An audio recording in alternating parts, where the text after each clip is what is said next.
जी, आपके गुरुजी पायलट बाबा ने देश के लिए युद्ध लड़े हैं, तो क्या हमारी स्वतंत्रता में भी संतों का योगदान रहा है? अच्छा सवाल है। हम भारत के 73वें गणतंत्र वर्ष के अंदर प्रवेश करें और इस भारतवर्ष का अखंड भारत का इतिहास ही रहा है साधु संन्यासियों का। आप लोगों को पढ़ाया गया होगा कि ईस्ट इंडिया कंपनी जब आई थी भारत में तो 1770 में जो क्रांति हुई थी, बगावत हुई थी, वो सन्यासी रेबेलियन के रूप में ही जाना जाता है। बैटल ऑफ बक्सर जो था, उसके बाद अंग्रेज कर वसूलने लगे थे, बड़े हैवी टैक्सेस होते थे। तो सन्यासियों ने जलपाईगुड़ी के बर्शिदाबाद और बैकुंठपुर के जंगलों में सशस्त्र युद्ध किया था। तो हम नागाओं का, सन्यासियों का, साधुओं का इतिहास इस राष्ट्र के लिए बेहद स्वर्णिम रहा है, जिसको दुर्भाग्यवश आने वाली पीढ़ियों को पढ़ाया नहीं गया, बताया नहीं गया। आप पढ़े लिखे हैं, कभी बंकिम चंद्र चटर्जी की आनंद मठ को जरूर पढ़िएगा। वंदे मातरम जो है उन्हीं की कृति है। उसके अंदर बंगाल और महाराष्ट्र की जो अखंड भारत के समय की जो सेनाएं थी, उसके अंदर सन्यासियों की अपनी रेजिमेंट्स हुआ करती थी।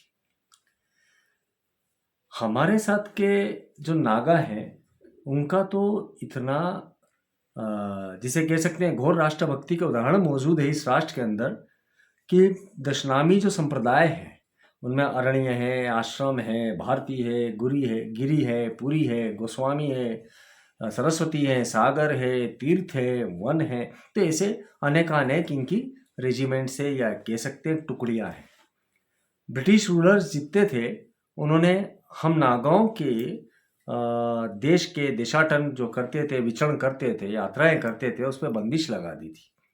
यहाँ तक कि हमारे जो कुंभ मेले होते थे, सिंहस्थ के पर्व होते थे, मेले होते थे, उन पर भी काफ़ी परेशान किया गया। वाराणसी में जब औरंगजेब ने आक्रमण किया था, तो आप मानेंगे कि विश्वनाथ मंदिर की रक्षा हेतु नागाओं ने अस्त्र उठाए थे। वहीं पर 1666 के अंदर जब औरंगजेब ने हरिद्वार में आक्रमण किया तो उसका हाल बेहाल कर दिया था। नागाओं ने युद्ध लड़ करके, वो घबरा करके उल्टे पांव वापस लौटा था। तो हमारे राष्ट्र के अंदर सबसे बड़ी बात यह है कि हम जो अच्छे हमारे स्वर्णिम पृष्ठ थे, उनको हमने हमारे इतिहास के अंदर इतना स्थान नहीं दिया जितना देना था। अन्यथा हमारी परंपरा सहिष्णुता के साथ में राष्ट्रभक्ति और राष्ट्र की शक्ति के रूप में परिलक्षित होती। देखिएगा, एक सुरमा बहादुर थे, बहादुर शाह। उन्होंने अंग्रेजों से युद्ध लड़ा और जब अंग्रेजों से युद्ध लड़ते समय अंग्रेजों के सैनिक से उनकी गर्दन काट दी गई, तो बिना गर्दन के वो धड़ घोड़ा दौड़ाता रहा और धौलेश्वर ग्राम के शिव मंदिर के वहां आकर के वो रुका और वहां से 1857 की क्रांति का प्रारंभ हुआ था। हीरा जो था, सह थे, आशाराम थे, गंगाधर थे, खुशहाल सह थे। धौलेश्वर मंदिर के वहां से 1857 उनकी जो क्रांति का शंखनाद जो किया था, उन्होंने वहां से किया था। कर्नल नील उस समय पे अंग्रेजी सेना के नेतृत्व कर रहे थे। उन्होंने भी उनका मतलब एक तरह से प्रशंसा करी कि ऐसे योद्धा सन्यासी उन्होंने कभी भी नहीं देखे थे। नागाओं का आज़ादी के अंदर बेहद बड़ा योगदान है। हम स्वतंत्रता संग्राम सेनानियों की बात करते हैं, उनके सम्मान की बात करते हैं, इसमें कोई शक नहीं है, इसमें कोई संदेह नहीं है कि उन्होंने अपना योगदान दिया।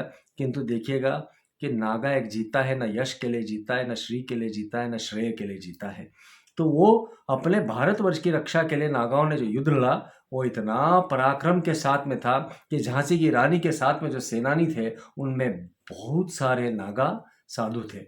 और हमारे जो जितने भी इतिहास के पन्ने थे, हमारी वीरता को, हमारे नागा साधुओं की वीरता को, पराक्रम को षड्यंत्र कहे या मूर्खता कहे, उसको हटा दिया गया।